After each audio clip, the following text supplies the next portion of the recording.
Hey guys, tonight we begin with the fiery life and legacy of Boudica, the warrior queen of the Iceni, whose courage and fury shook the Roman Empire to its core.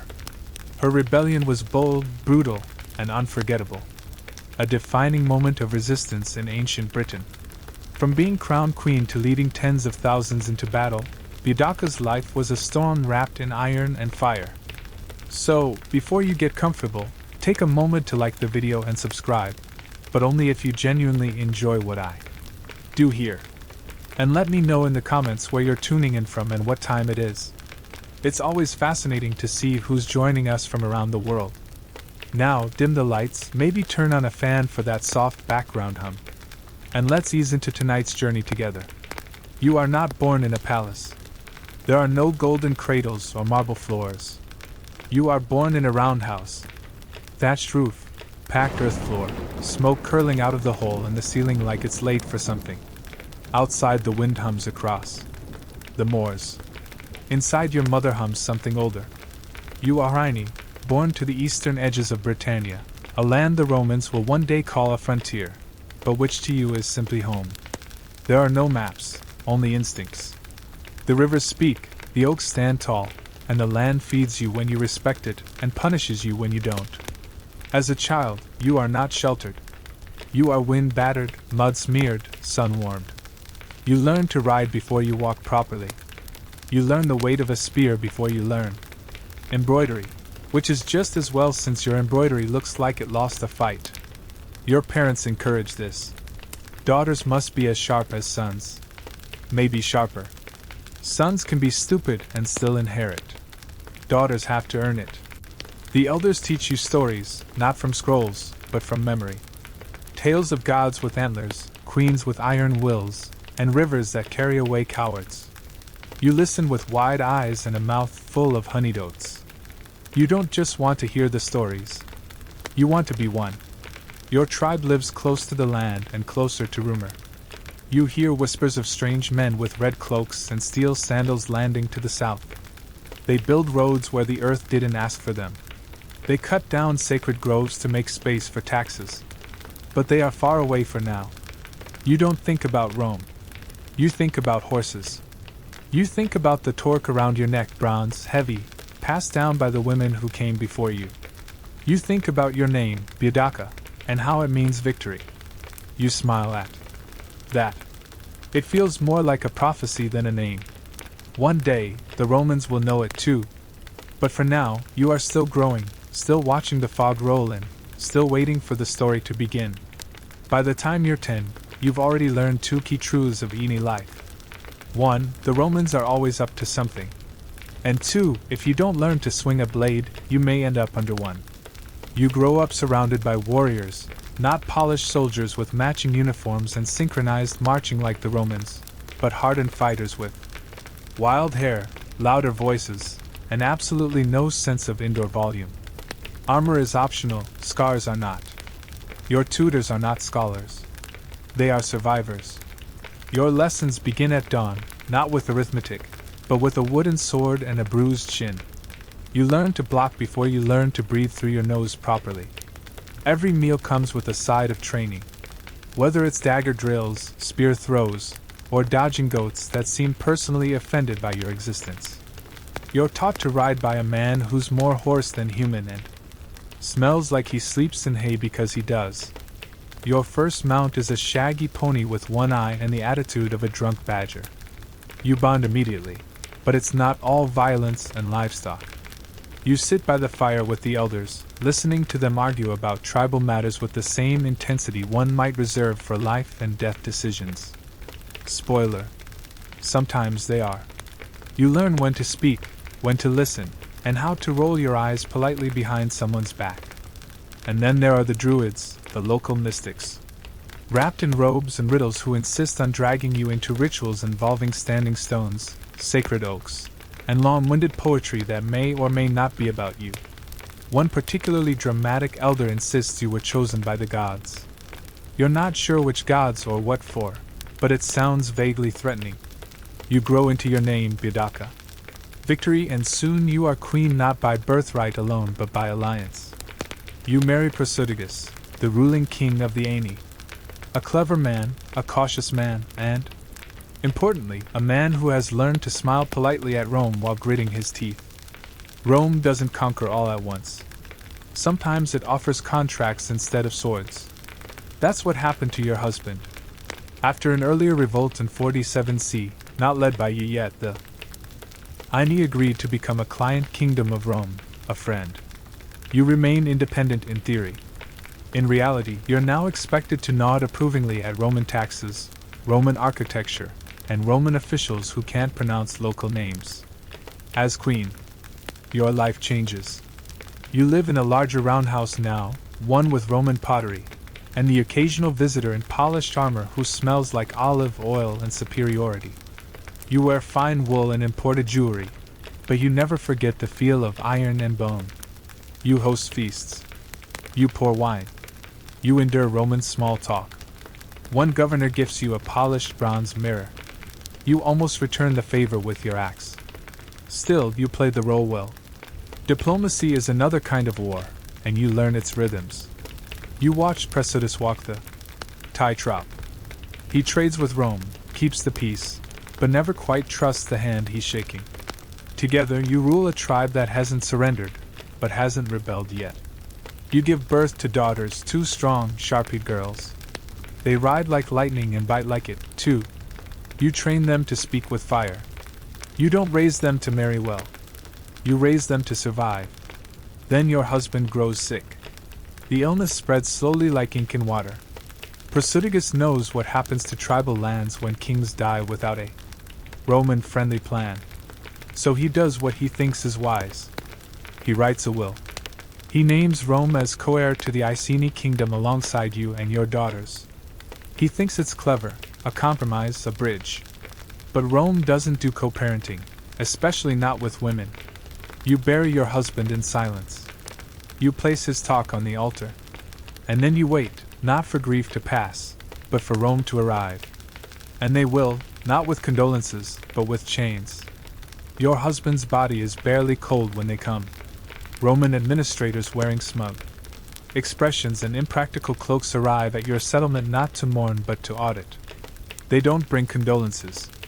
They bring scrolls, debt collectors, and a particularly punchable air of entitlement.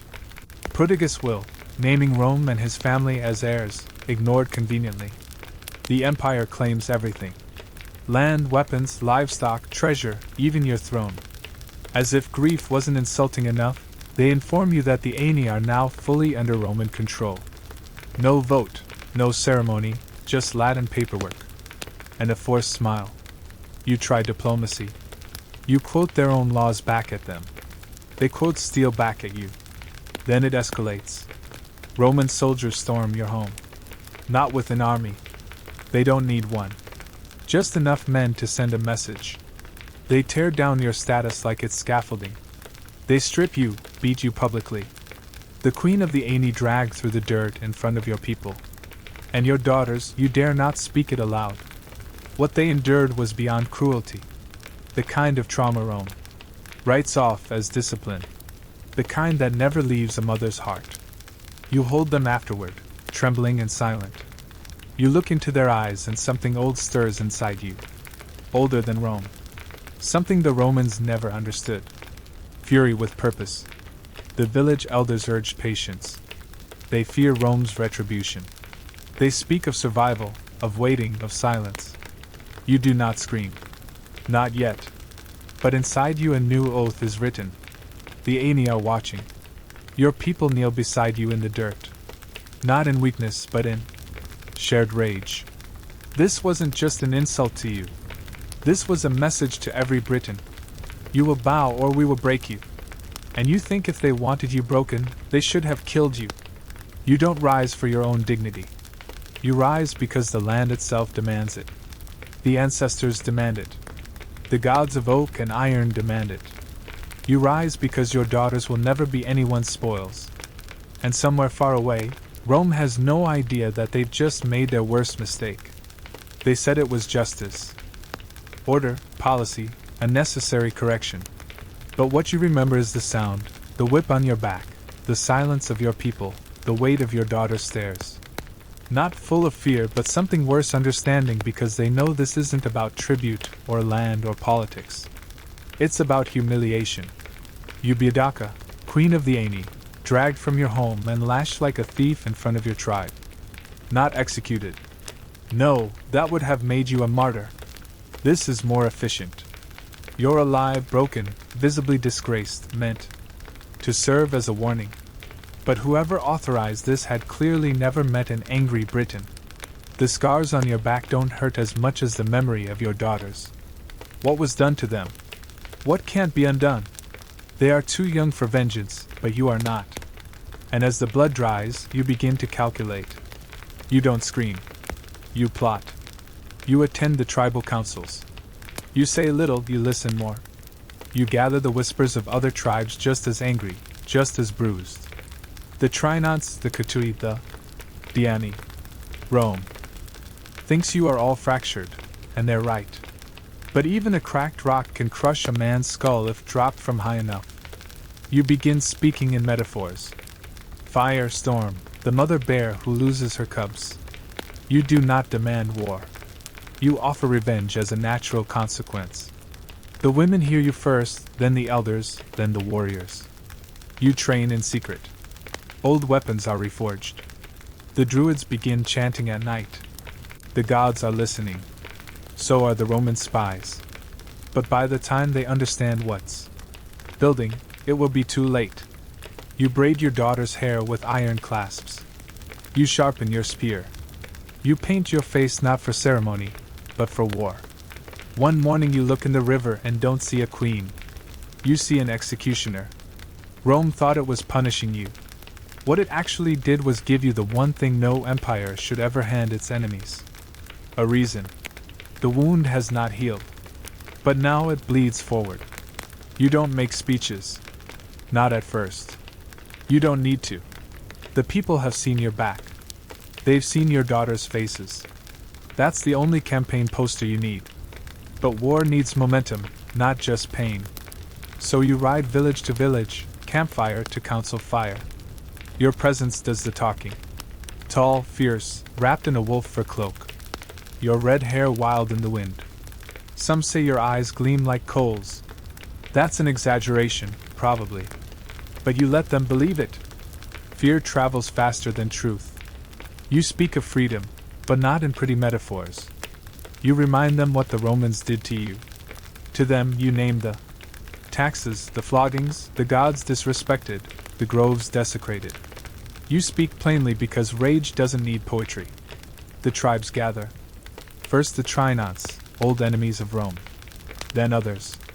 Britons who never trusted you before suddenly see you not as royalty but as vengeance given flesh.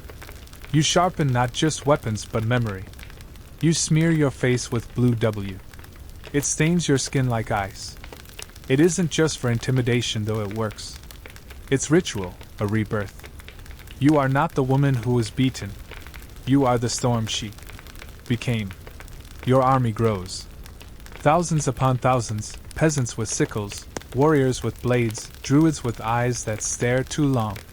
Even the old and lame bring something. Food, horses, stories. You ride a chariot, iron-bladed wheels cutting mud.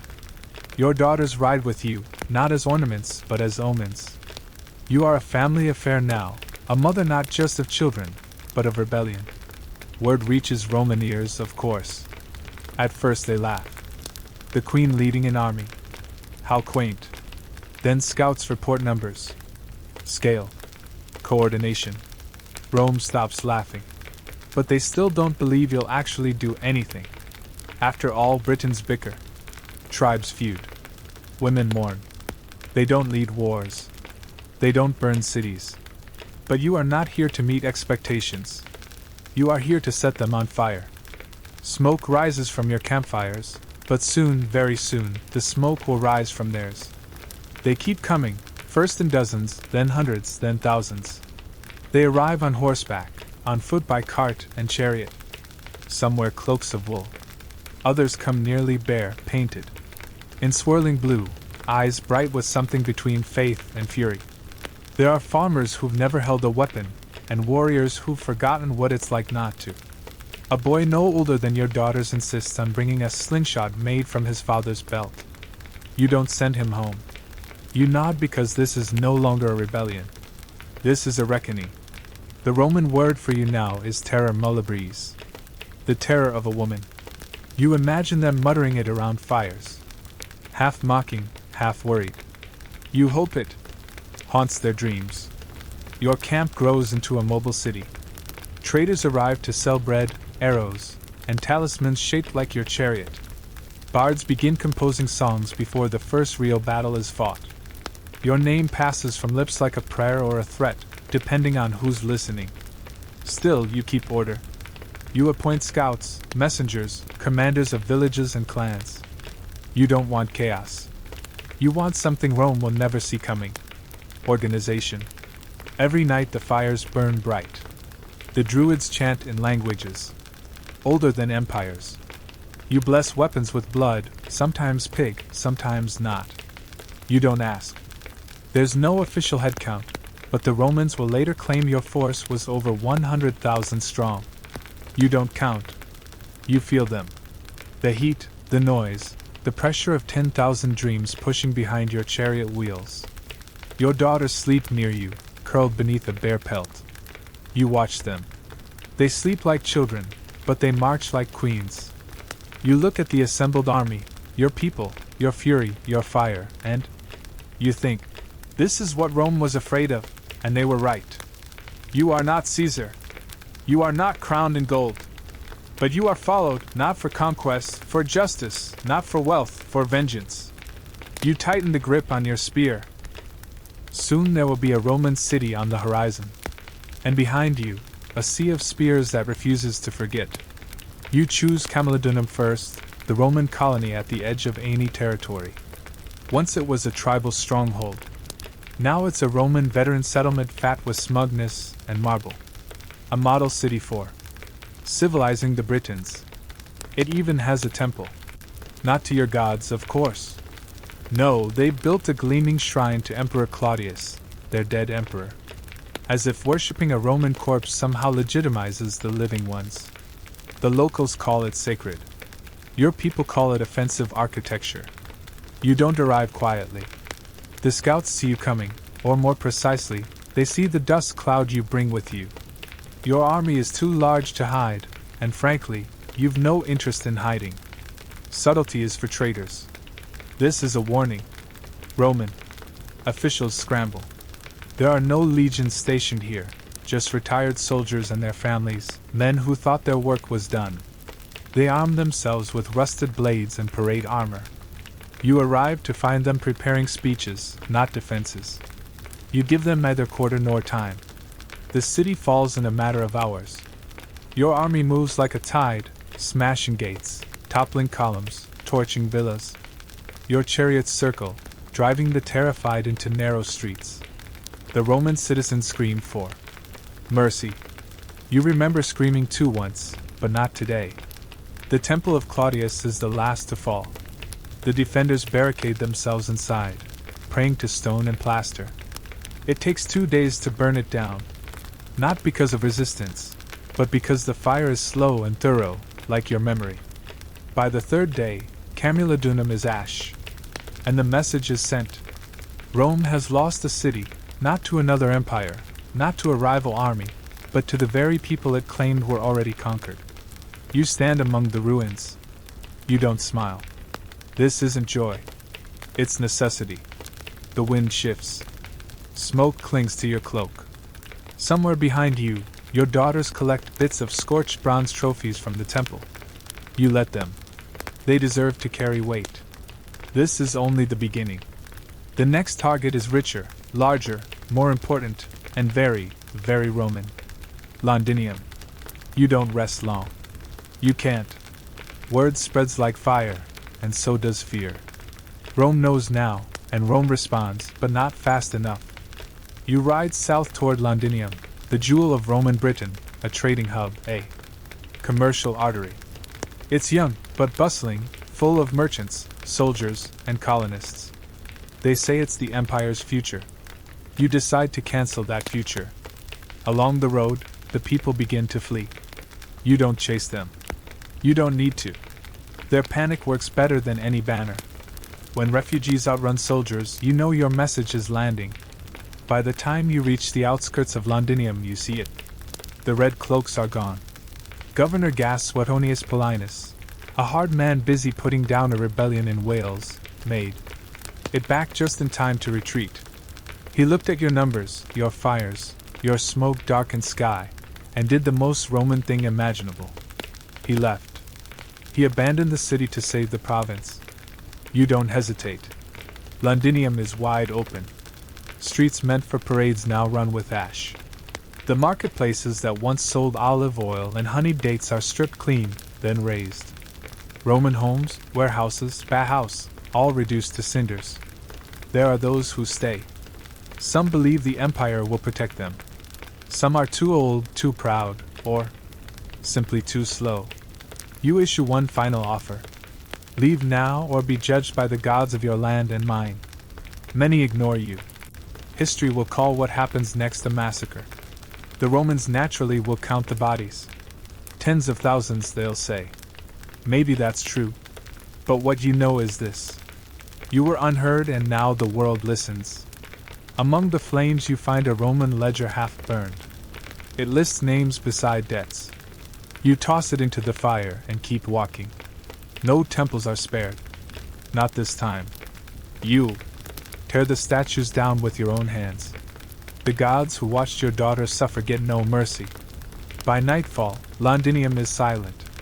The city does not scream anymore. You ride out with your army larger than before, fed by smoke and fury. The next target is already chosen. Verulamium. And after that, the reckoning. Verulamium isn't just Roman. It's Roman with ambition. Streets paved in imported stone, fountains that never ask permission, villas that stretch wider than most tribal clearings. It's not a military post. It's a statement. A polite one wrapped in mosaics and taxes. You head there next. By now the message precedes you. Verulamium's merchants have heard of Camulodunum of Londinium. They know what happens to those who welcome Rome too eagerly. The wealthy pack their carts. They flee west clutching silver gods and ledgers full of unpaid grain. You let them go. Vengeance, you've learned, has a schedule. When you arrive, it's not resistance. You meet. It's emptiness. The soldiers are gone. The politicians gone. Only the unlucky remain. And a few who simply didn't believe in you. The kind of people who assumed no mother, no woman, no tribal queen could make the empire tremble. You show them otherwise. The gates fall open like rotten fruit. Your warriors pour through the streets. Flames follow. The town center, once designed to awe, cracks and collapses under its own pride. The temple is empty, but you burn it anyway. The bathhouse hiss like dying snakes. Statues melt. Market stalls char. The scroll is tossed from a balcony and lands at your feet. You glance down. Latin columns of numbers and one word repeated often, tribute. You smile, a grim, humorless thing, and toss it into the fire. It's not just the city that burns. It's what it stood for. Verulamium was meant to be the future. A Romanized Britain, a place where Latin silenced the old songs and wine replaced me, and a woman like you would bow instead of lead. Instead, it's smoke and rubble. By the third day, it's done. You've burned 3 Roman towns to the ground. Your army swells with every step, with every ember. Some join because they believe, some because they fear, some because they have nowhere else to go. You don't ask why. You only ride forward. You've struck at the body. Now Rome will strike with its teeth. The governor is preparing a defense, and the final battle is on the horizon. You ride through ash now. It clings to your boots, your hair, your breath. The gods have had their offering. 3 Roman towns burned to the bones, their columns toppled like brittle trees. You've written your message in smoke and charred stone.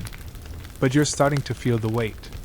Not regret, no, but consequence. Your army is massive, unpredictable, glorious, and a bit bloated. Too many mouths, too much loot. Not enough discipline. The chariots creak under stolen pottery. Some warriors ride with gold necklaces and Roman tunics draped like trophies. A few have swapped spears for wine jugs. They cheer you still. They still chant your name. But it's changing. This army. It's no longer just vengeance. It's become movement, myth, momentum. And momentum has no brakes. You hear whispers. Some ask when you'll stop. Others ask why you haven't already marched on the Roman fortresses. And others, more honest, ask where the next loot will come from. Justice has followers, but treasure has investors. The Druids sense it too. They urge ritual, grounding, something to keep the center from crumbling. You nod, but say little. Even you feel the tilt. You still ride at the front. Your daughters, hardened now, never leave your side. But when they sleep, you stare at the fire and count the days since it all began.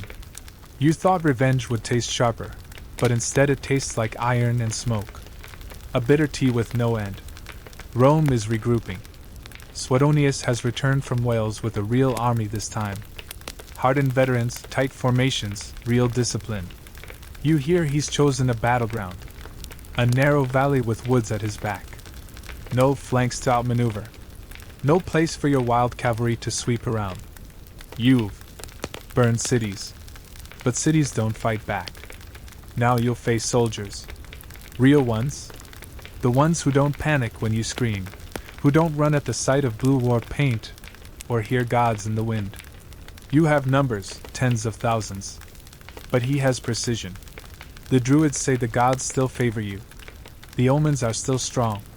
But omens don't hold formation when the arrows start to fall. You've been marching forward for so long. It takes a moment to recognize what's happening. Rome is no longer retreating. They've chosen their ground. A tight, narrow valley flanked by forest and hills. No place for your chariots to maneuver. No room to flank. Just a corridor. A funnel, a trap. You approach with confidence. Why wouldn't you? Your army stretches the horizon. Farmers, warriors, druids, even former slaves marching with kitchen knives. You outnumber the Romans more than 10 to 1. The gods have favored you this far. Why not again? But something about this field feels different. The Romans are waiting. Not panicking. Not scrambling. Their shields are polished. Their formations are tight. You can't even see their faces. Just walls of iron and silence. They aren't running. They're ready. You line up your forces. Banners rise. The war horns blare. Your daughters ride beside you, their eyes fierce and bright. You call out to the sky. A prayer, a scream, a declaration. Then you charge. And the Roman wall doesn't move. Your warriors slam into it like waves against the cliff. Again and again the sound is thunder. Spears snapping, shields crashing. Voices cracking. But their line holds. It always holds. The valley works against you. Your numbers clog the field. There's no room to maneuver, to retreat, even to breathe. Your own men become the wall that pins you in place. And then the counter-strike. Rome doesn't just defend. It advances slowly, cruelly, perfectly timed like clockwork with swords. The wedge formations pierce your lines. The cavalry swings in. What began as a charge becomes a crush, a rout, a slaughter. You scream until your throat goes. You try to reach the front to pull your daughters back, but the press is too thick. The chariots is jammed. The bodies too many. You didn't expect this. Not here. Not like this. The wind that once carried fire now carries ash and the sound of falling spears.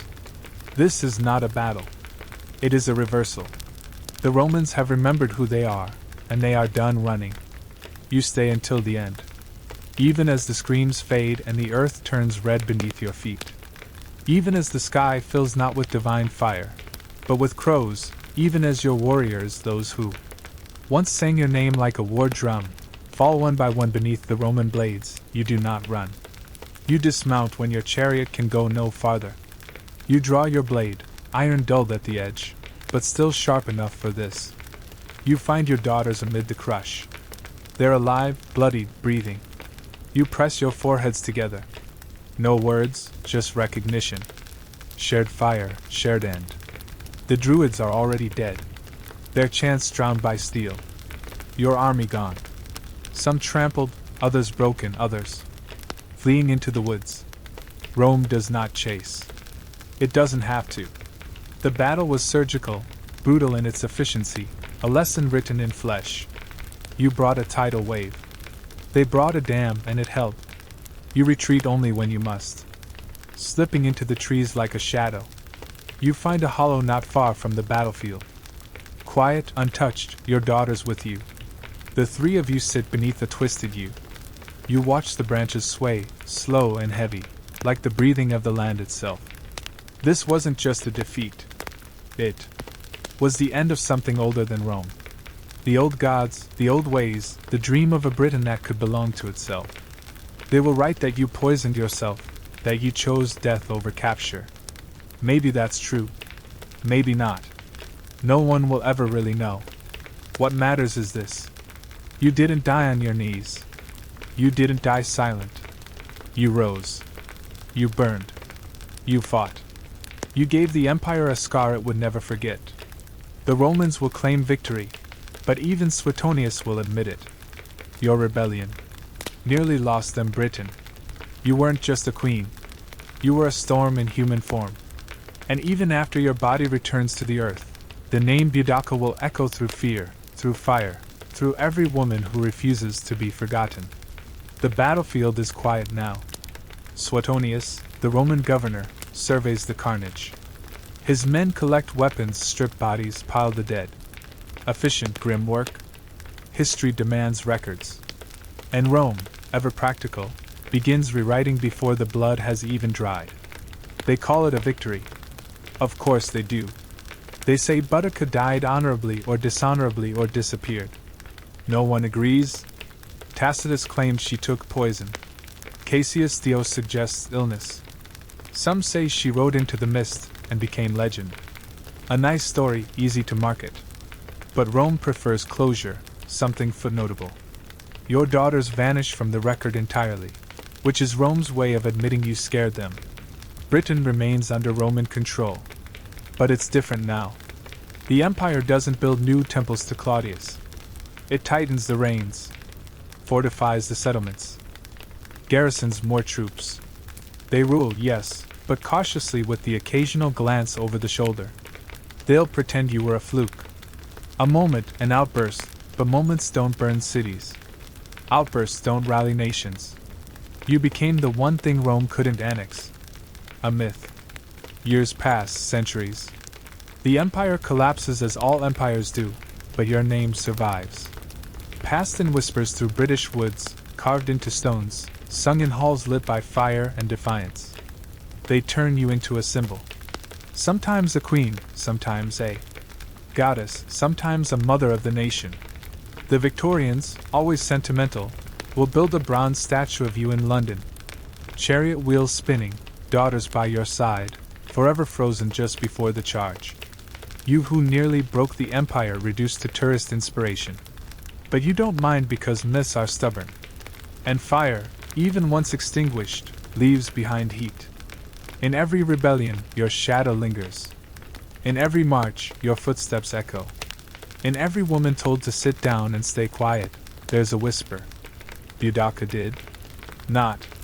History tries to bury you beneath the ruins of your defeat, but it never quite manages to keep the earth still. You are not gone. You are rooted. And the ashes, they're fertile. Let's begin with the smoke. Thin, curling, persistent. It rises slowly through the still air of a sacred hall. The kind of place built with silence in mind. You are in ancient Mesopotamia or perhaps Egypt, or maybe a temple in India. It doesn't matter much. The practice is nearly the same. Here fragrance is not luxury. It is necessity. Priests barefoot and robed carry small clay burners or bronze censers filled with glowing embers. Upon these they drop resin, beads of hardened tree sap gathered from distant lands. Frankincense with its bright citrus edge. Myrrh darker, earthy, almost bitter. The moment it touches the coal, it sizzles, then smokes, then perfumes. The air is no longer air. It is sanctified. In the temples of Egypt, they took this further. A blend known as kiafi was meticulously prepared. A mix of over a dozen ingredients: wine, honey, raisins, juniper, and cinnamon among them. It wasn't cooked during the day. It was prepared at dusk when the coolness allowed aromas to rise more gently. Kiafi wasn't just a fragrance. It was a ritual in itself. The making of it was prayer. The burning of it was offering. The smell of it was believed to calm the gods and the dead. In ancient India, sandalwood and camphor played similar roles. In Greece, temples burned aromatic woods and resins to accompany hymns. In early Israelite tradition, the burning of incense was dictated by exact measurements. Too much, or the wrong mixture, was considered dangerous. Divine things had rules. Why all this attention to smell? Because for the ancients, scent was a pathway, a road from the mortal to the divine. Unlike statues or songs, scent is invisible and lingers. It travels in all directions. It reaches you even if you close your eyes. To ancient peoples, that made it sacred. So the temples remained fragrant constantly, not just during ceremony. The air itself became an offering. A place could smell holy. And if a place could smell holy, then maybe, just maybe, you could too. Now breathe in as if you were standing there and exhale. Let the smoke rise and fade. Now let us drift east to the warm shores of Egypt, to the glittering city of Alexandria. Imagine the breeze coming off the Mediterranean, salty, warm, heavy with jasmine and sandalwood. Cleopatra, queen of the Nile, ruler, linguist, alchemist of seduction, did not simply wear perfume. She crafted legend from it. Cleopatra understood something few rulers truly grasped. The nose remembers long after gold has dulled and words have faded. Scent lingers. It clings to memory. So she used it not only to entice, but to command. She wasn't merely perfumed. She was an experience. According to the Roman historian Plutarch, Cleopatra once had the sails of her royal barge soaked in perfume, oils of rose and cinnamon, so that her arrival could be detected by scent alone long before she came into view. The air around her was curated. You smelled Cleopatra before you saw her. You remembered her long after she left. Inside her palace, she had perfume laboratories where attendants mixed oils with myrrh, balsam, and rare resins from Arabia and India. These weren't just pleasant concoctions. Cleopatra studied them. She experimented. She believed certain scents could stir passion, bring sleep, even shift fate. She wasn't wrong. Aromatherapy thousands of years before the word existed. And yet her perfumes were more than romantic. They were political tools.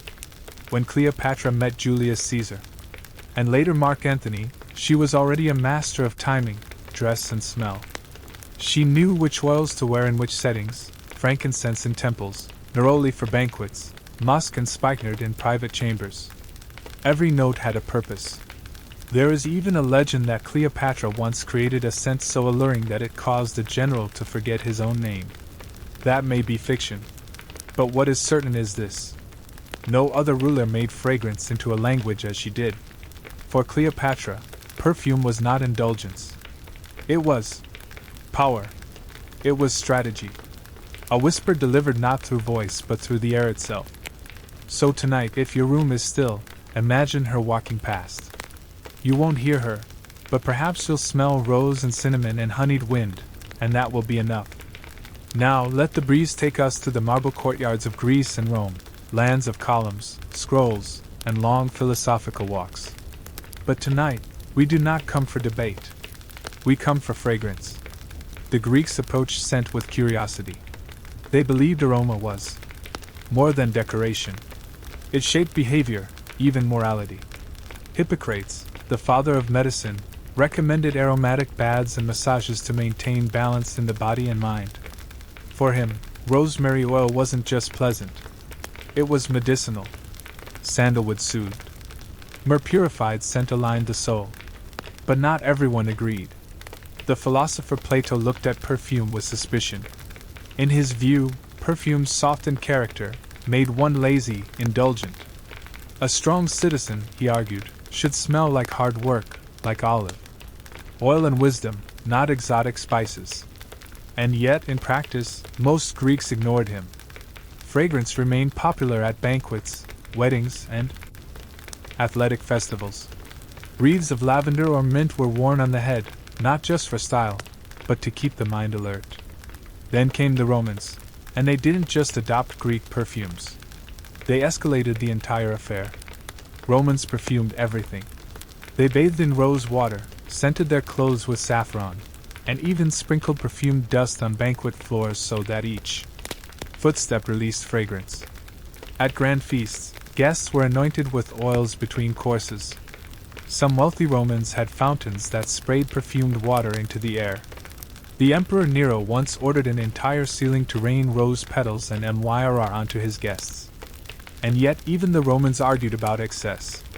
Seneca the Younger, a Stoic philosopher, complained that the baths reek of too many perfumes, not of man, he said, but of a bouquet.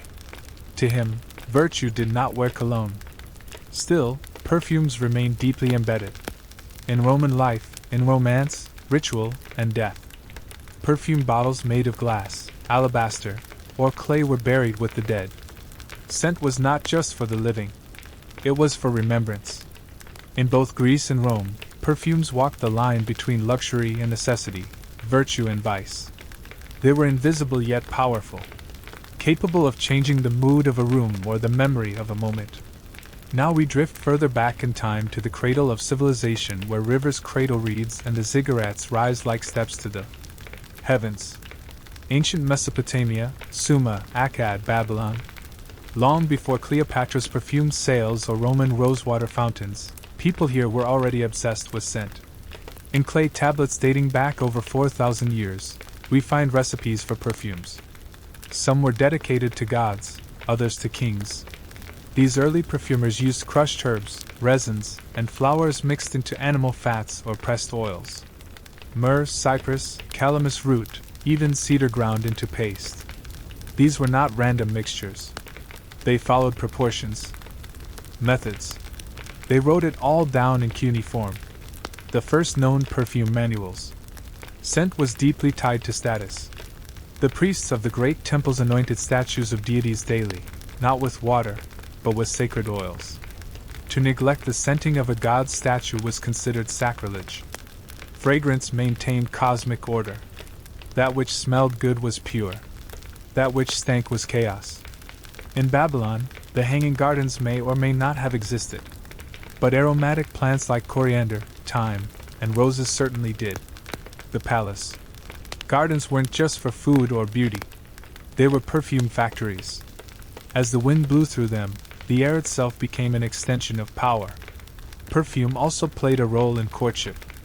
In Assyrian records, men of status sent perfumed garments or oil-soaked handkerchiefs as gifts.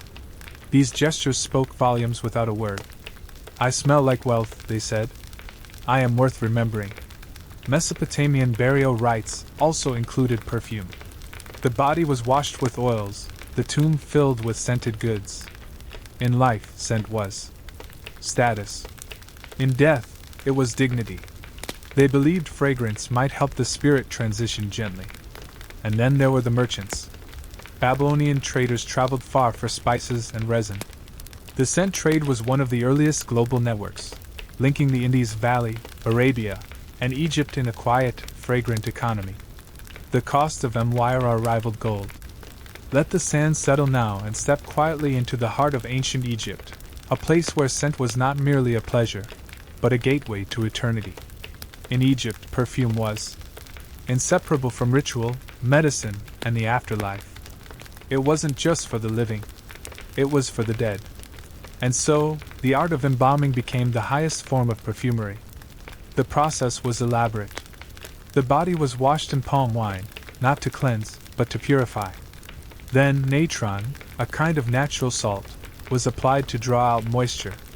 But here's where the fragrance begins. After desiccation, the body was anointed in layers of oils. Cedarwood, myrrh, frankincense, cinnamon, and juniper berry. These weren't random selections.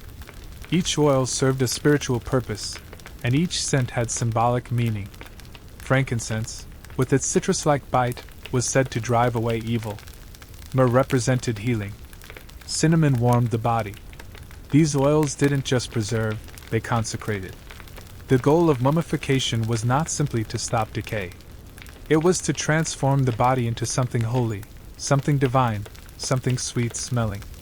The ancient Egyptians believed the gods themselves smelled good, that the breath of the gods was fragrant. To enter the afterlife, one had to smell like a god. Even the wrappings were scented. Linen soaked in oils was layered around the body in careful spirals. Amulets were tucked between folds. In some royal tombs, archaeologists have found small perfume jars still sealed, still containing traces of thick rhinous paste, thousands of years old, and yet faintly aromatic. Perfume was also part of funerary offerings. Jars of K, the sacred incense blend, were placed near the sarcophagus. Perfumed cones were worn on wigs during mourning rituals. These wax cones scented with lotus and honey would slowly melt in the heat, anointing the head and releasing fragrance during the ceremony. It was both visual and a lactery theater. To the Egyptians, death did not smell of decay. It smelled of myrrh, of pine resin, of eternity. Let us follow the trail now, not of armies or empires, but of fragrance, invisible, persistent, and profoundly valuable. This is the story of the spice routes, arteries of ancient trade, where perfume was born, bottled, and sent, drifting across civilizations. Long before perfumes were mass-produced, their ingredients had to be hunted, harvested, and hauled, sometimes over thousands of miles. Myrrh from the Horn of Africa, cinnamon from Sri Lanka, spikenard from the Himalayas, frankincense from southern Arabia where trees bled gold and resin. These weren't just exotic aromas. They were currency. The demand was constant. Babylon wanted frankincense. Egypt needed myrrh. Greece adored rose oil. Rome demanded everything. But none of these civilizations had all the ingredients. So merchants set out by camel caravan, by ox cart, by fragile ship. They crossed blistering deserts and stormy seas, their cargo sealed in clay pots or goatskin pouches. Perfume ingredients were precious and perishable. A single cracked jar of oil could ruin a merchant's fortune, but the rewards enormous. In some periods, a pound of cinnamon was worth more than silver. Along these routes, ideas traveled too. Techniques, recipes. Perfume was not merely traded. It was transformed. In India, perfumers experimented with distillation. In Arabia, they refined techniques for capturing floral essences using enfleurage and oil mass ration. In Persia, fragrance became entwined with poetry, medicine, and paradise itself. By the time materials reached Greece or Rome, they carried not only scent, but story. A vial of spikenard wasn't just exotic. It was legendary. Kings had traded for it. Saints would one day be anointed with it. These ancient highways stretching from China to the Mediterranean weren't marked by signs or milestones, but by smell. Enter a market in Damascus, and the air would be thick with cardamom, saffron, and sandalwood. Turn a corner in Petra and you'd pass walls lined with resin and rose petals. The cities smelled like the world. Now let us walk softly into the sacred groves and stone temples of ancient India where fragrance was not just worn. It was worked. In India, scent was woven into every layer of life, medicine, ritual, love, and philosophy. The Vedas, some of the oldest scriptures known, speak of perfumes and incense as gifts to the gods. Offerings of ghee, camphor, and sandalwood were burned not to mask odor, but to elevate prayer. Scent was seen as a purifier, not of places, but of souls. Among the most revered was sandalwood, smooth, creamy, and cooling. It was ground into paste and applied to statues of deities, to the foreheads of priests, and to the bodies of the dead. The scent was considered calming to both gods and humans. To apply it was to align oneself with peace. Other popular ingredients included a wood, vetiver, and jasmine. Jasmine garlands weren't just decorations for weddings and festivals. They were believed to awaken feelings of love and divine connection. In classical Sanskrit poetry, lovers often describe each other not just by appearance, but by fragrance. Perfume wasn't bottled in the modern sense. Instead, it was blended fresh. Oils were extracted by soaking petals in sesame or coconut oil, sometimes with milk, and filtered through fine cloth.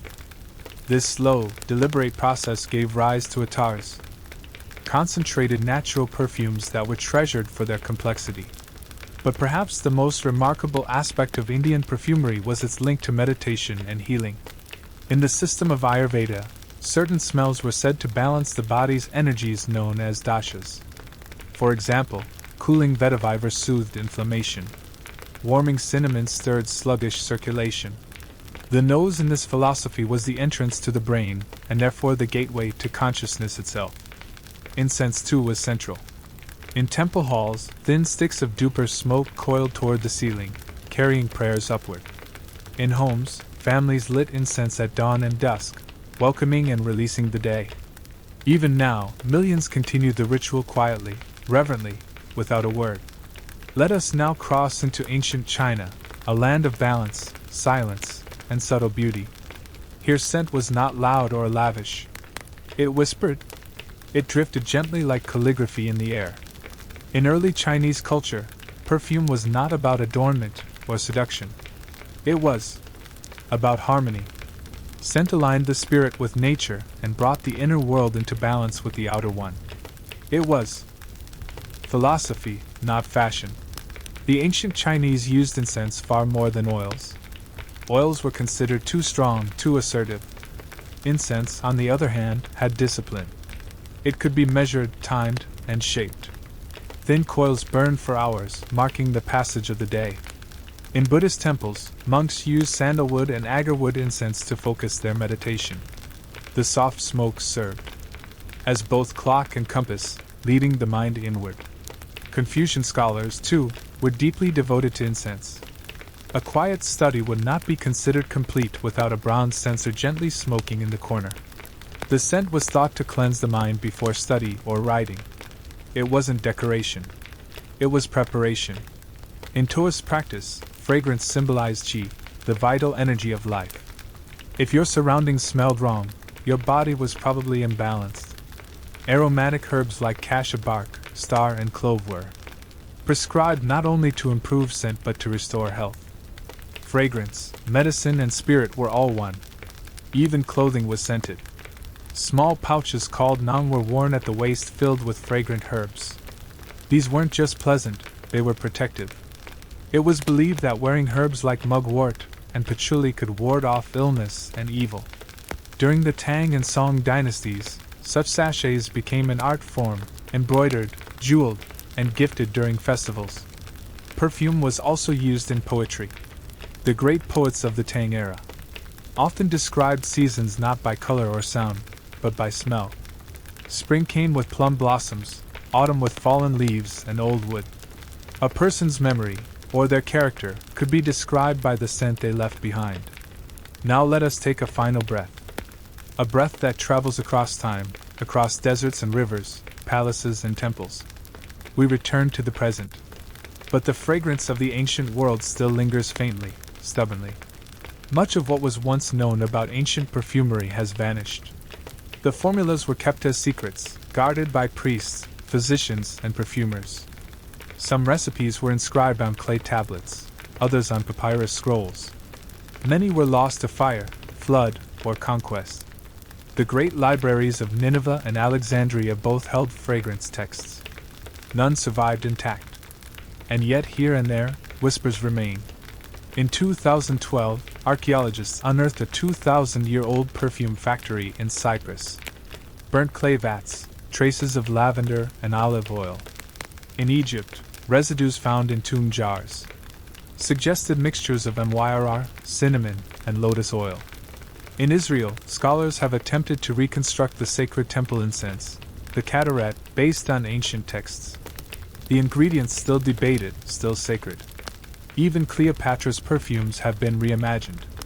A team of researchers in 2019 claimed to reproduce one of her signature blends based on ancient recipes and residue from Egyptian perfume bottles. The result? Dark, spicy, earthy, long-lasting. Not the kind of perfume found in modern shops, but something deeper, something older.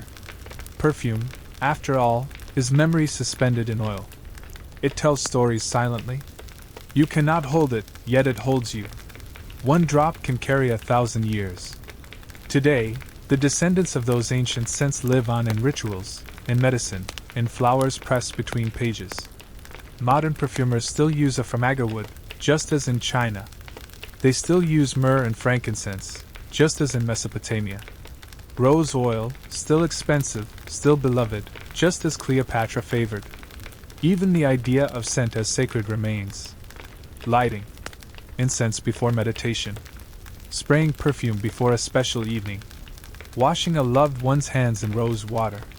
These gestures are ancient. We just forgot how ancient. It began with a sound. Not the clank of chains or the bark of a hound, but something softer. A whisper passed from one person to another under cover of darkness behind cabin doors and church pews. It wasn't a name or a threat. It was a direction. North. In the early 1800s, enslaved African-Americans began fleeing the plantations of the American South, not just with desperate hope, but with help. The Underground Railroad was not an actual railroad. There were no tracks, no trains. It was a hidden web of people, places, and plans. Routes carved into memory. Safe houses disguised as ordinary farms. Barnlofts with trapdoors. False bottom wagons. Cellars behind walls. Conductors, often free black Americans, white abolitionists, or formerly enslaved people themselves, guided runaways on foot by night, using only the stars, especially the North Star, to navigate. They crossed swamps, rivers, and forests. They slept in haystacks and hollow trees. And they knew that one wrong knock could mean capture or death. Yet the system worked. And it spread. Word of mouth became the most powerful signal, using songs, quilts, and code words to mark houses that could be trusted. A lantern in a certain window, a particular flower planted out front. Everything meant something. It wasn't centralized.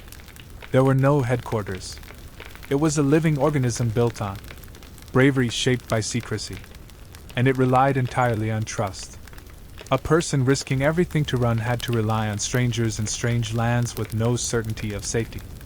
And yet they ran. By the mid-1800s, the Underground Railroad stretched from the deep south to northern states like Ohio and Pennsylvania, and even farther to Canada, where U.S. laws could not reach. Thousands of people escaped through this invisible network. And behind every escape was an untold number of quiet heroes. Farmers, ministers, teachers, and families who opened their doors, shared their bread, and risked imprisonment for the sake of a stranger's freedom. It was not an act of rebellion, but of conscience, of humanity. In the silence of those nights, footsteps moved through cornfields and creeks, inching toward freedom. The railroad didn't run on steam. It ran on hope and whispers. She stood barely 5 feet tall with a soft voice and a scar on her head that never let her sleep through the night. But when Harriet Tubman moved, people followed. And chains were broken. Born into slavery in Maryland around 1822, Harriet Tubman knew the brutality of bondage firsthand. She had been beaten, whipped, and nearly killed before she ever reached adulthood. At one point, a heavy iron weight thrown by an overseer fractured her skull. It left her with a lifetime of headaches and vivid dreamlike visions she believed were messages from God. In 1849, Harriet escaped alone. She followed the North Star on foot through the marshes, woods, and danger. It would have been enough to survive. But Harriet wasn't finished. She went back and again.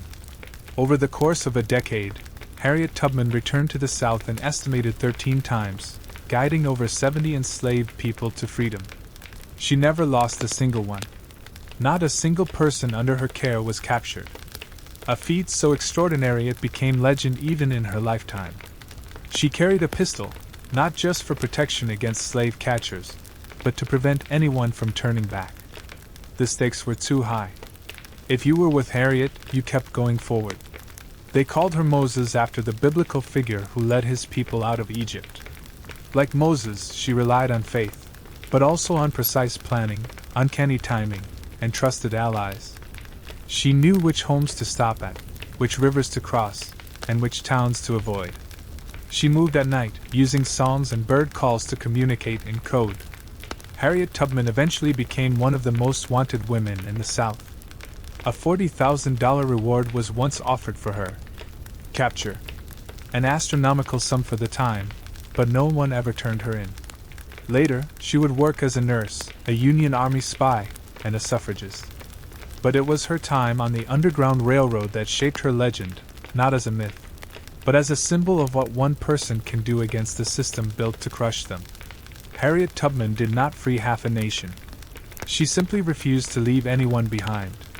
There were no printed maps, no train schedules, no road signs that read, "Freedom next exit." The Underground Railroad was built entirely on memory, trust, and silence. Every turn of the path had to be remembered, not written.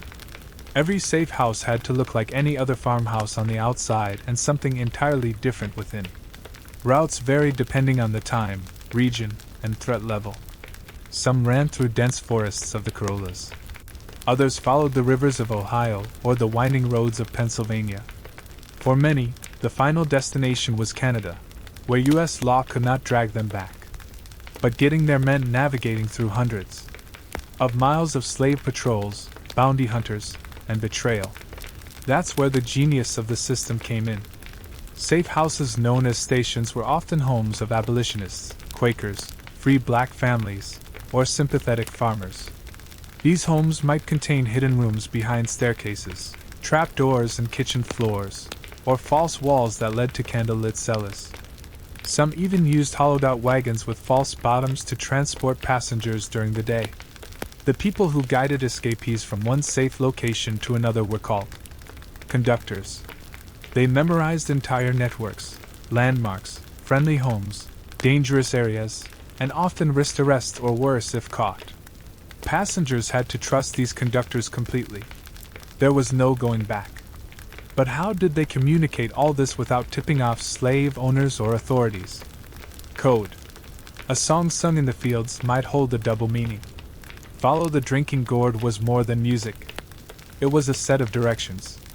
The drinking gourd referred to the Big Dipper and its handle points to the North Star, a celestial compass guiding people north. Quilts hung on fences might show patterns that indicated safety. A star for direction, a log cabin for shelter, a zigzag for danger ahead. A lantern in a window, a certain flower in a pot. These were the signs of sanctuary. Everything was ordinary, and yet everything was part of something extraordinary. It wasn't luck that saved people on the Underground Railroad. It was design, precise, patient, and deeply human. A map you could not see, but you could follow with faith and footsteps. Freedom was never free. For those who stepped onto the Underground Railroad, the price was staggering, paid not just in footsteps, but in fear, silence, and sacrifice. Runaway slaves risked far more than capture. Laws like the Fugitive Slave Act of 1850 made it legal and profitable for anyone, even in free northern states, to seize an escaped slave and return them for a bounty. The law required citizens to assist in captures and punish those who helped fugitives with fines and prison time. Even those who had been free for years lived with the constant threat of being dragged back south. For the escapees, every movement was danger. Patrols rode on horseback, checking woods and roads. Dogs were trained to hunt human scent. Wanted posters bore descriptions, scars, skin tone, height, and rewards tempting enough to turn neighbors into informants. Yet, despite this, they ran. Families were often torn apart. A mother might escape with one child, leaving others behind, promising to return. Some did, many couldn't. The journey was long, and the penalty, if caught, was brutal: whipping, imprisonment, mutilation, death. But the danger wasn't only for those running.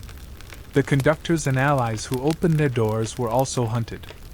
People like Levi Coffin, a white Quaker businessman in Indiana, helped an estimated 3,000 fugitives, knowing full well he could lose everything. Black abolitionists especially faced even greater risk. Free African Americans caught assisting runaways were often themselves accused of being fugitives and kidnapped into slavery. Entire communities sometimes paid the price. In some towns, safe houses were burned.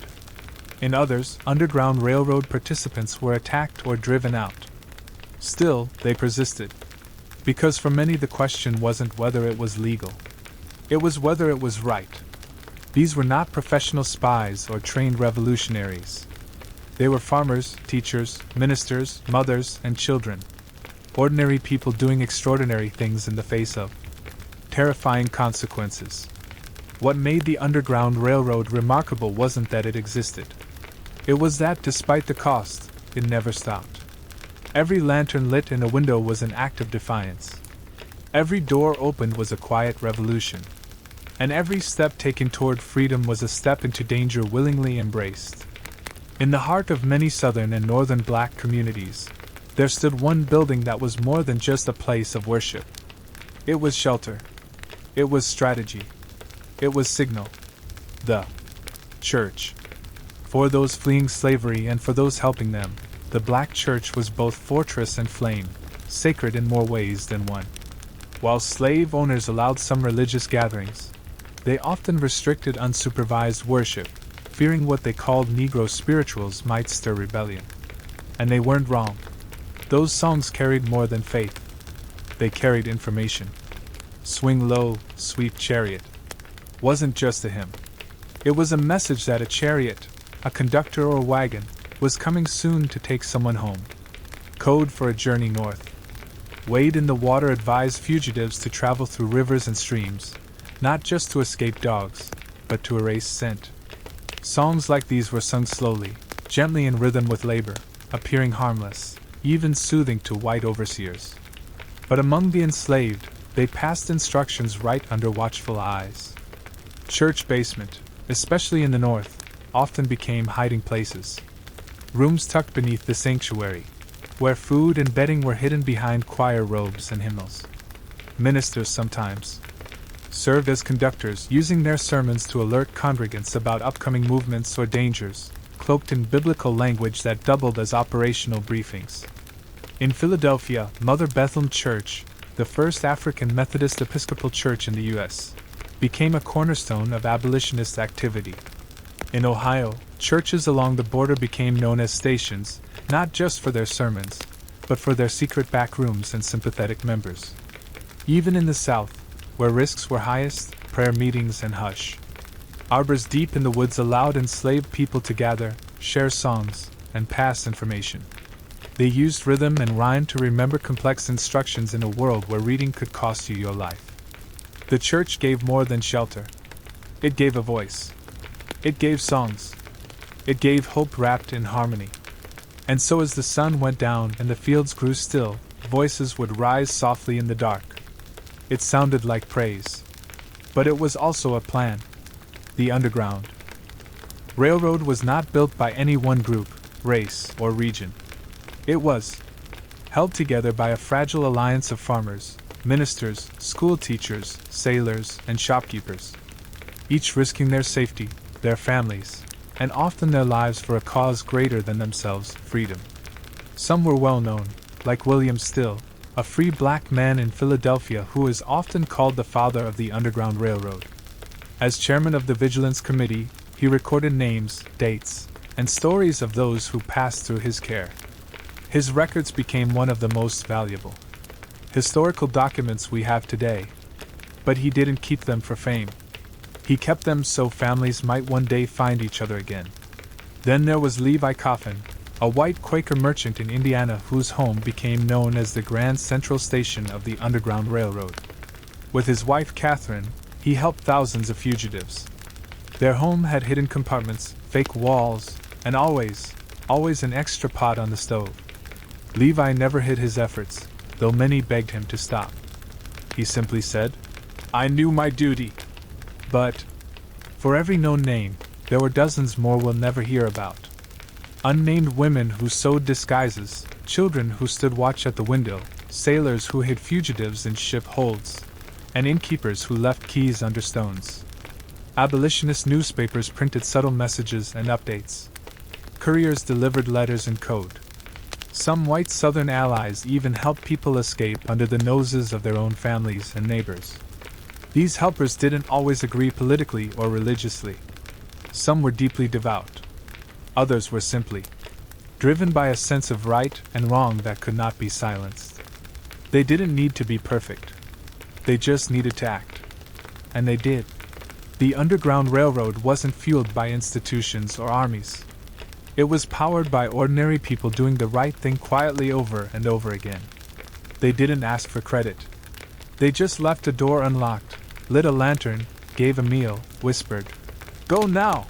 and vanished into history, leaving only freedom in their wake. For many who rode the invisible rails of the Underground Railroad, freedom didn't come with the first step out of the plantation, nor with the last safe house in Ohio. It came across a border, one that marked more than just geography. It marked safety. It marked survival. It marked Canada.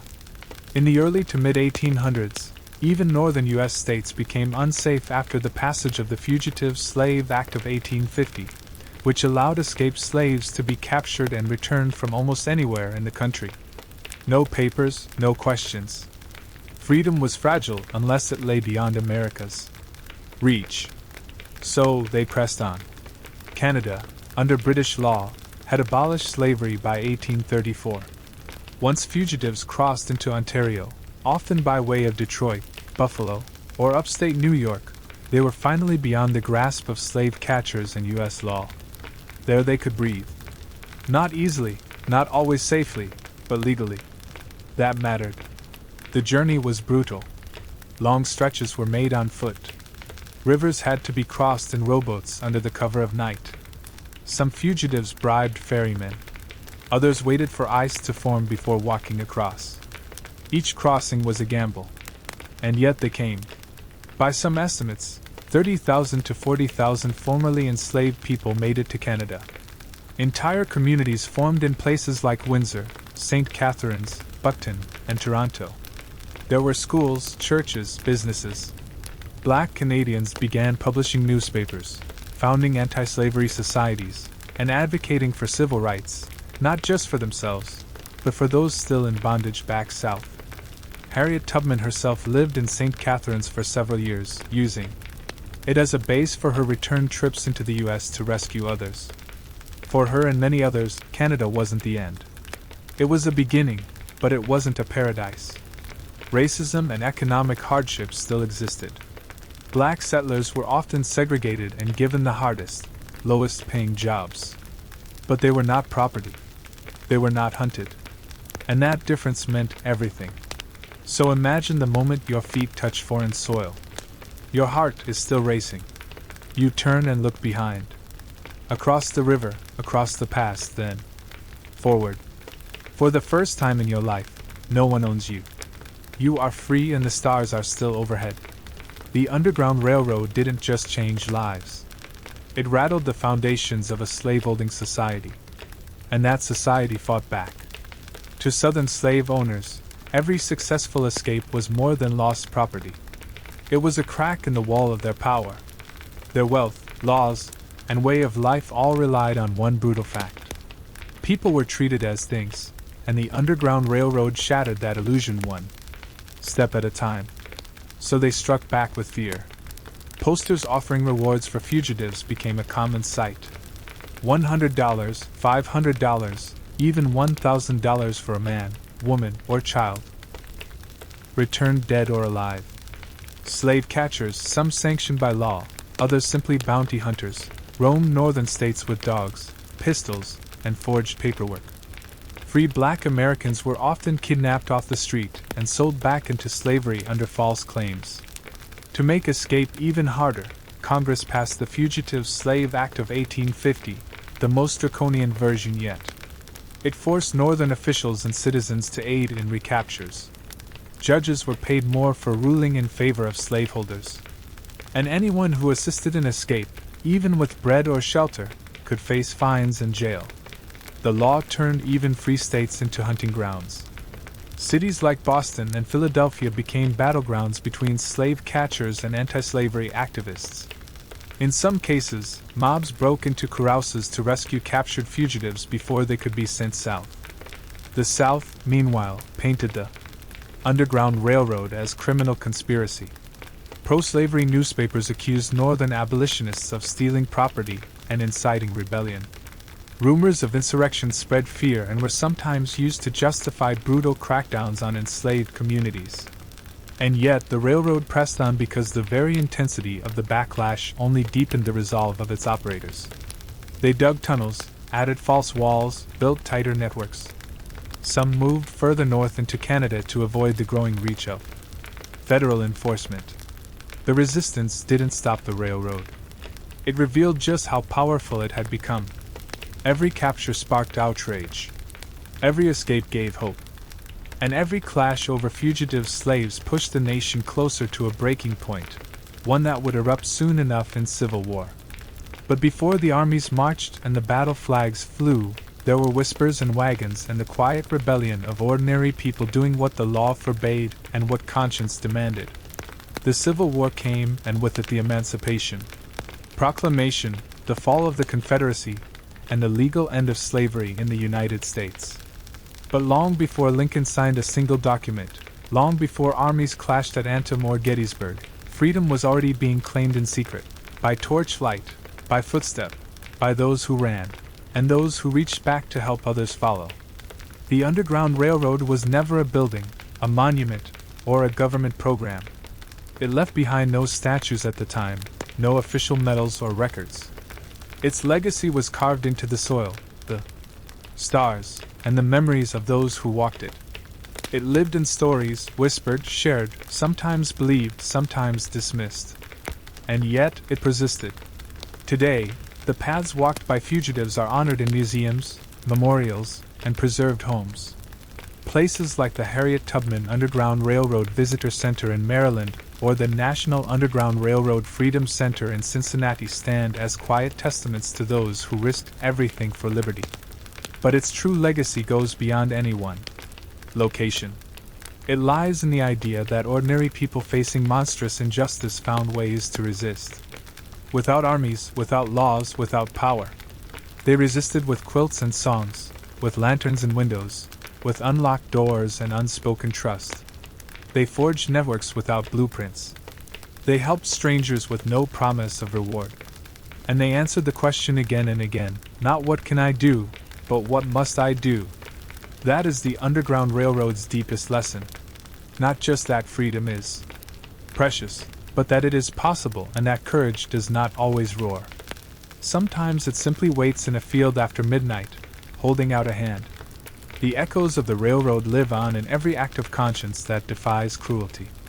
In every effort to protect the vulnerable, to speak the truth, to offer safe passage when the world is burning. Because injustice doesn't always wear chains anymore. But it still walks. And so too must we. Somewhere out there, the stars are still overhead. And someone somewhere is still whispering this way. You're almost free. Inuit mythology does not come to life with lightning bolts or golden thrones. It emerges slowly like breath on frost. It lives in the snow, in the silence, in the spaces where words are few and meaning is deep. These stories were not written on paper. They were carved into memory, shaped by wind, and carried across generations by voice and firelight. Inuit people have inhabited the Arctic for thousands of years. A world of vast white landscapes, shifting ice, and long, unbroken nights.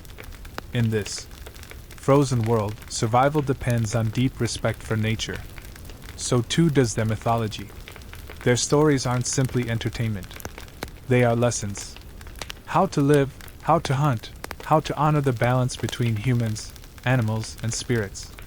The line between the natural and the supernatural is thin. The wind can whisper. The ocean can breathe.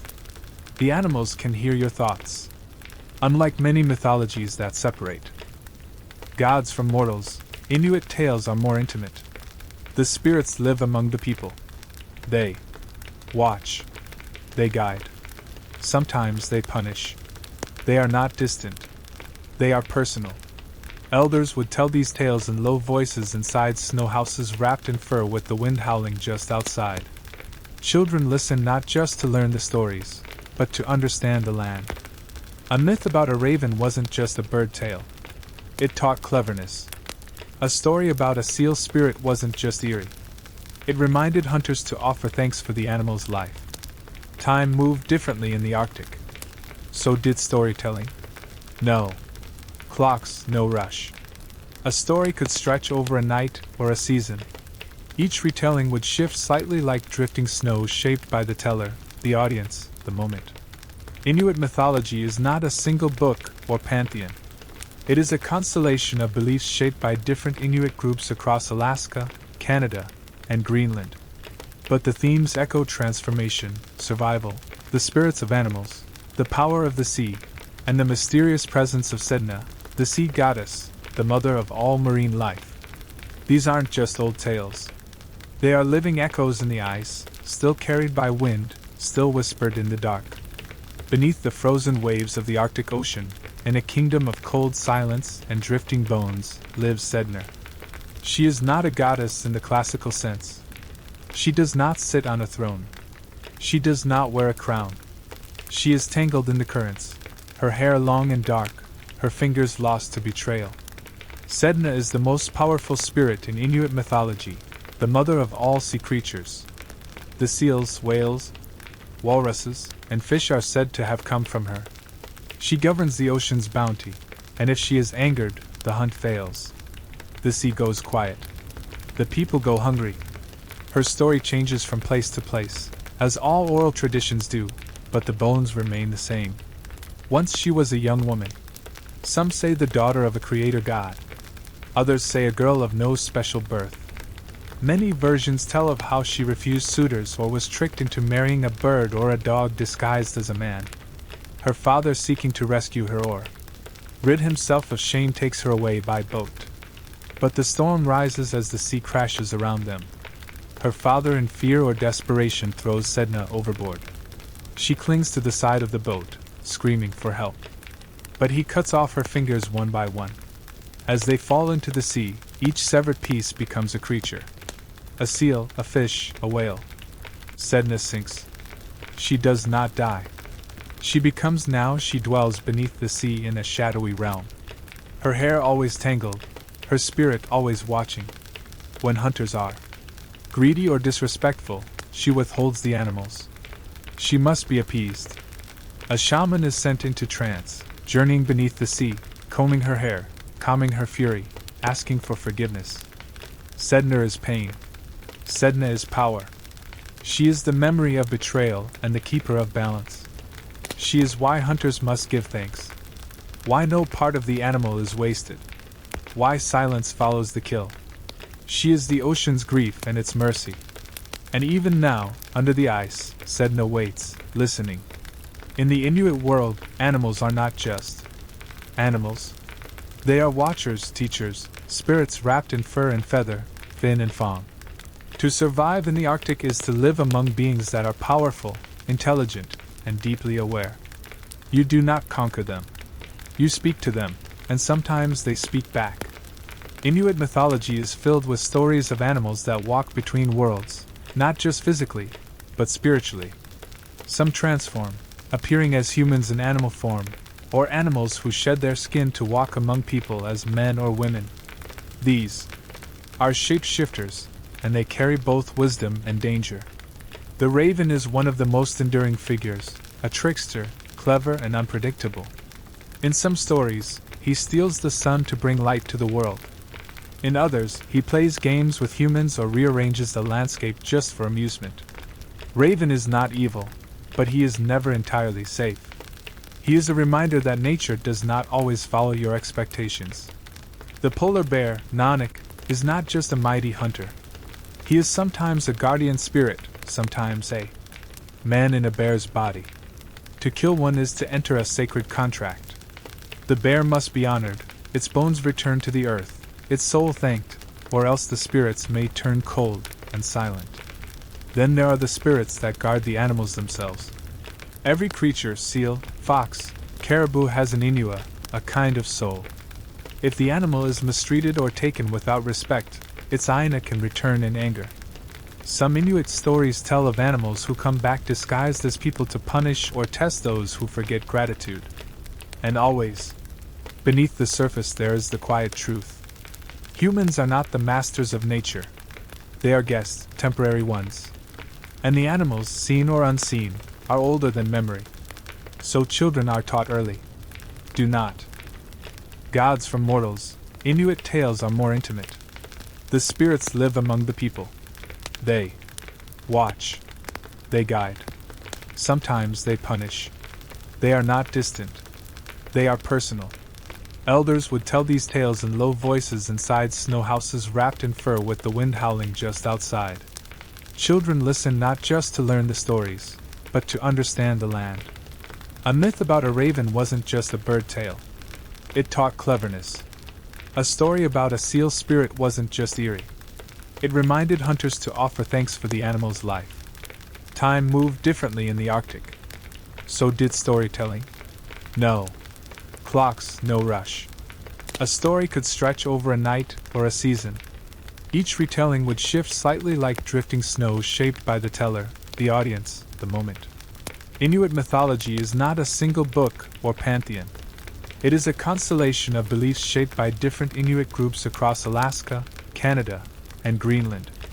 But the themes echo transformation, survival, the spirits of animals, the power of the sea, and the mysterious presence of Sedna, the sea goddess, the mother of all marine life. These aren't just old tales. They are living echoes in the ice, still carried by wind, still whispered in the dark. Beneath the frozen waves of the Arctic Ocean, in a kingdom of cold silence and drifting bones, lives Sedna. She is not a goddess in the classical sense. She does not sit on a throne. She does not wear a crown. She is tangled in the currents, her hair long and dark, her fingers lost to betrayal. Sedna is the most powerful spirit in Inuit mythology, the mother of all sea creatures. The seals, whales, walruses, and fish are said to have come from her. She governs the ocean's bounty, and if she is angered, the hunt fails. The sea goes quiet. The people go hungry. Her story changes from place to place, as all oral traditions do, but the bones remain the same. Once she was a young woman. Some say the daughter of a creator god. Others say a girl of no special birth. Many versions tell of how she refused suitors or was tricked into marrying a bird or a dog disguised as a man. Her father, seeking to rescue her or rid himself of shame, takes her away by boat. But the storm rises as the sea crashes around them.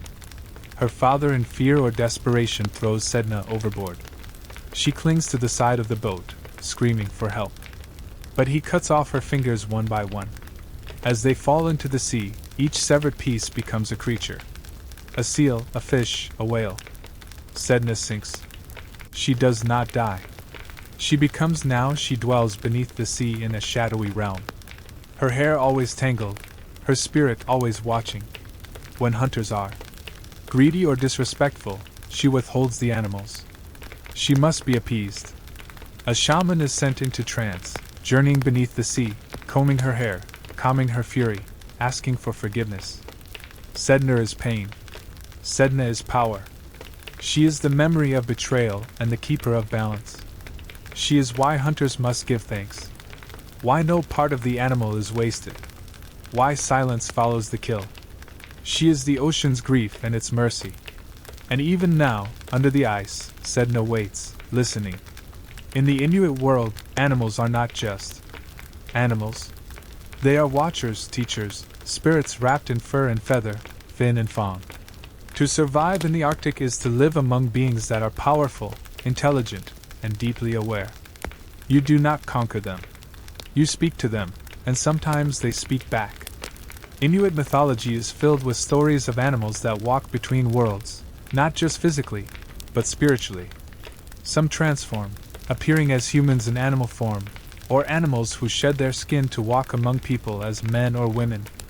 These are shapeshifters, and they carry both wisdom and danger. The raven is one of the most enduring figures, a trickster, clever, and unpredictable. In some stories, he steals the sun to bring light to the world. In others, he plays games with humans or rearranges the landscape just for amusement. Raven is not evil, but he is never entirely safe. He is a reminder that nature does not always follow your expectations. The polar bear, Nanak, is not just a mighty hunter.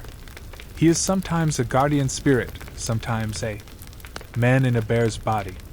To kill one is to enter a sacred contract. The bear must be honored, its bones returned to the earth, its soul thanked, or else the spirits may turn cold and silent. Then there are the spirits that guard the animals themselves. Every creature, seal, fox, caribou has an Inua, a kind of soul. If the animal is mistreated or taken without respect, its Aina can return in anger. Some Inuit stories tell of animals who come back disguised as people to punish or test those who forget gratitude. And always, beneath the surface there is the quiet truth. Humans are not the masters of nature. They are guests, temporary ones. And the animals, seen or unseen, are older than memory. So children are taught early. Do not. But they are never meaningless. In some Inuit regions, it is believed that the lights are the spirits of children lost too soon, laughing and playing with a walrus skull as a kind of celestial game. In others, the lights are the ancestors themselves, gathered in the sky to remind the living of their presence, not in words, but in motion. The lights are also said to be warnings. When they flash and swirl quickly, it may signal that spirits are restless or displeased, that something in the human world has gone unbalanced, a broken taboo, a forgotten offering, a neglected ritual.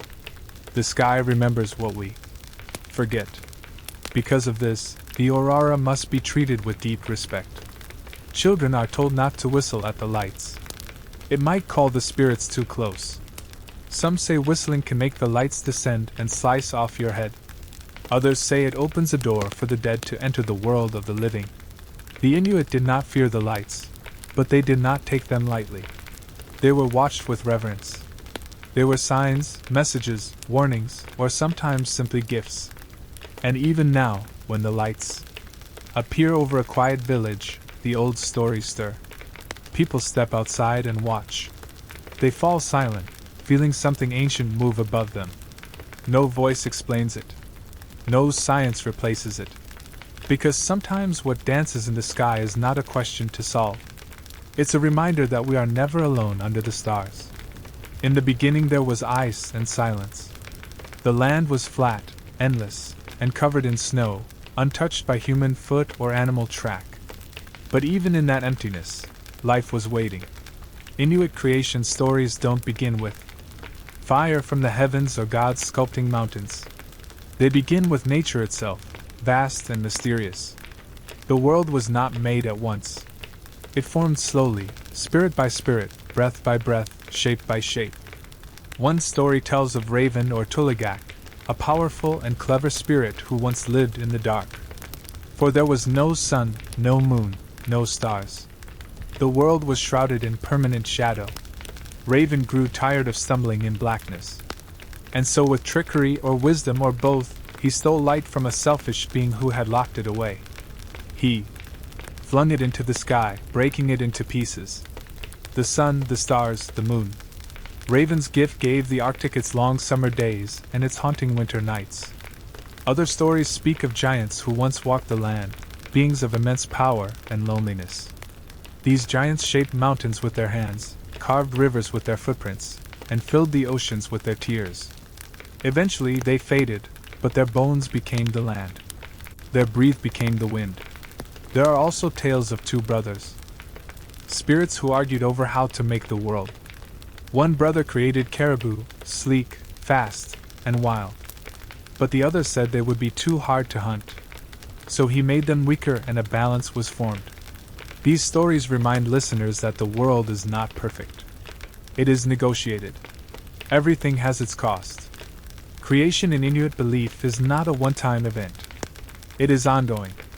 Every hunt, every storm, every birth and death, these continue the shaping. The land listens. The sea shifts. The world is not finished. And humans, we are not masters. We are guests. To live in the Arctic is to live in a world still forming, still speaking. You cannot own this place. But if you are quiet, you might understand it just a little. Inuit myths are more than entertainment. They are survival guides. Woven through every tale is a warning, a lesson, a truth. Not the kind printed in books or delivered by rulers, but truths shaped by ice, hunger, and silence. Stories that teach not just how to live, but how to stay alive. These are morality tales with teeth. Take, for example, the story of the Kalapallit, a creature that lives beneath the ice in frigid Arctic waters. It waits silently beneath cracks and breathing holes, listening. It wears a parka. Its fingers are long. Its eyes too large. And if a child strays too close to the shore, the Kalapallit reaches up, pulls them under, and keeps them forever. This isn't just a ghost story. It's a lesson. Don't wander alone. Don't go near thin ice. The Kalapallit watches where your parents cannot. Or consider the tale of the Maha, a thin, icy demon who stalks in the cold, grinning and giggling. It doesn't kill with claws or clubs. It tickles with long fingers. It tickles its victims until they freeze or stop breathing. Absurd, maybe, but it teaches caution. Never take the silence of the Arctic for safety. Some dangers come smiling. Then there are stories about dishonoring animals. Hunters who waste meat, mock their prey, or forget rituals. In these tales, the animals return as spirits. Sometimes in dreams, sometimes in storms. They take revenge. Or simply vanish, leaving the people to starve. The lesson is simple. Survive with respect. Gratitude is not optional. Even Sedna's tale, brutal and haunting, is a lesson about consequences, about betrayal and balance, and the deep cost of greed and fear. Her pain becomes the ocean's hunger. Her anger becomes the reason for failed hunts. You do not anger Sedna. You do not forget to give back. Inuit morality isn't about commandments or written laws. It is lived knowledge shaped by hardship and passed down through whisper and song. The stories feel strange to outsiders, dark, cold, often cruel, but they are precise, effective, remembered, and they still echo. In a child's fear of thin ice, in a hunter's quiet prayer before the kill. In the silence that follows every story, where the lesson lingers, waiting to be understood. The world has changed. The snowmobiles have replaced dogs' sleds. Satellites cross the sky where once only stars danced. Even the northern lights are explained in textbooks now. Solar particles, geomagnetic storms, atmospheric ions. And yet the old stories remain. Inuit mythology, though once only passed from mouth to ear beside whale oil lamps, has survived colonization, missionary pressure, and modern distractions. It has lived through forced relocations, language suppression, and the long, painful shadow of residential schools. And still the myths whisper beneath the surface. Today, Inuit artists carve Sedna into soapstone. Children in Nunavut still hear about the Caliphate from their grandparents. Inuit rappers reference ancient spirits in modern lyrics. Storytellers perform in community centers, bringing ancient figures like Raven, Maha, and the shape-shifting polar bear to new generations. These aren't relics. They are tools. Cultural memory, identity stitched together from shadow and survival. In a world where climate change threatens traditional hunting routes, and where screens glow brighter than firelight, these myths ground the Inuit people. They remind them and anyone listening that human beings are not separate from nature, that the land has rules, that spirits still walk quietly alongside us. Modern Inuit leaders, scholars, and elders have taken up the task of preserving not just the myths, but the language and rhythm of storytelling itself. Because the stories lose power when translated into the cold shapes of colonial tongues. The syllables of Inuttut carry meanings that English cannot. Yet even in translation the stories pulse. They speak of resilience, of grief, of the hard beauty of survival. And though the world may try to categorize them as folklore, superstition, or bedtime stories, the Inuit know better. These are not just stories. They are maps of who they are, of where they've been, of what they carry. So if you ever find yourself in the Arctic, far from the lights and noise of the South, pause for a moment. let the wind pass. Listen to the ice groan, the snow shift, the sky move. You might hear a story in that silence. Old, unfinished, still breathing, just like the people who told it.